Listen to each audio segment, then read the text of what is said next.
Hi friends, welcome to Gold's Kitchen. இன்னைக்கு நம்ம கிச்சனில் பார்க்க போகிற ரெசிபி தேங்காய் பால் ரசம். ஸோ ஃபஸ்ட்டு அதுக்கு தேவையான இன்க்ரீடியன்ட்ஸ் என்னென்னு பார்த்துடலாம். ஃபஸ்ட்டு இதில் தேங்காய் பால் நம்ம எடுத்து வச்சுக்கணும். ஸோ நான் ஒரு முறி தேங்காவை திருவி நல்லா மிக்சியில் அரைச்சிட்டு அதை ஃபில்ட்ரு பண்ணி எடுத்து வச்சுருக்கிறேன். அப்புறம் 2 தக்காளியை சின்ன சின்னதாக கட் பண்ணி வச்சுருக்கிறேன். 4 காஞ்ச வத்தல், 4 பல் பூண்டு, ஸோ இந்த பீஸ் அளவுக்கு இஞ்சி எடுத்து வச்சுக்கோங்க.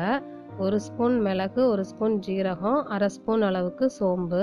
ஸோ இந்த 5ஐயும் நம்ம பவுட்ரு பண்ணி தான் இதில் யூஸ் பண்ண போகிறோம். ஒரு பேனில் 2 ஸ்பூன் அளவுக்கு கடலெண்ணெய் எடுத்துருக்கிறேன். எண்ணெய் காஞ்சதும் நம்ம கடுகு ஆட் பண்ணிக்கலாம். அப்புறம் கடுகு பொரிஞ்சதும் காஞ்ச வத்தல் ஆட் பண்ணுறேன். ஸோ இப்போ இது கூடவே நம்ம கட் பண்ணி வச்சுருக்கிற தக்காளியை ஆட் பண்ணிவிட்டு நல்லா வதக்கணும்.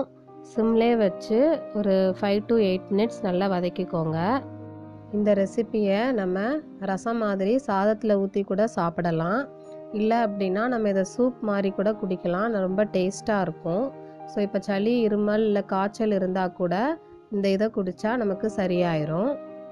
இப்போ தக்காளி வதங்குறதுக்குள்ளே இந்த 5 இன்க்ரீடியன்ட்ஸையும் நம்ம பவுடர் பண்ணிடலாம். இப்போ தக்காளி நல்லா வதங்கிருச்சு. ஸோ இதில் நான் இப்போ 2 டம்ளர் அளவுக்கு தண்ணி ஆட் பண்ணுறேன்.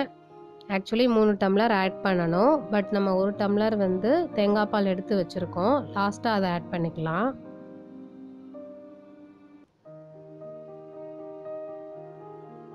இது இப்போ நல்லா கொதித்ததும் நம்ம பவுடர் பண்ணி வச்சுருக்கிறத ஆட் பண்ண போகிறோம். ஸோ அது கூடவே மஞ்சள் தூளும் காயப்பொடியும் ஆட் பண்ணியிருக்கிறேன்.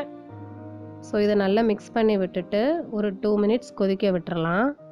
நான் வேறு மெத்தடில் ரசம் வீடியோ அப்லோட் பண்ணியிருக்கிறேன். ஸோ அந்த லிங்க்கையும் டிஸ்கிரிப்ஷன் பாக்ஸில் கொடுக்குறேன். பார்க்காதவங்க அதையும் பார்த்துக்கோங்க. அப்புறம் கொத்தமல்லி இலையும் அதில் ஆட் பண்ணிக்கிறேன்.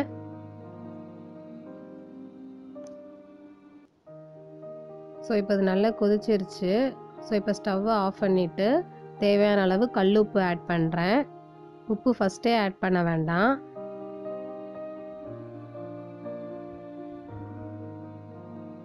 ஒரு 2 to 3 மினிட்ஸ் அப்படியே விட்டுட்டு இப்போ நம்ம ரெடி பண்ணி வச்சுருக்கிற தேங்காய் பாலில் இந்த ரசத்தை அதில் ஆட் பண்ணிடலாம். ஸோ தேங்காய் பால் எடுத்து நம்ம ரசத்தில் ஊற்றக்கூடாது. அது ஒரு மாதிரி திரிஞ்சிரும். ஸோ ரசத்தை எடுத்து தான் நம்ம தேங்காய் பாலில் ஆட் பண்ணணும். ஸோ இப்போ தேங்காய் பால் ரசம் ரெடி ஆயிடுச்சு.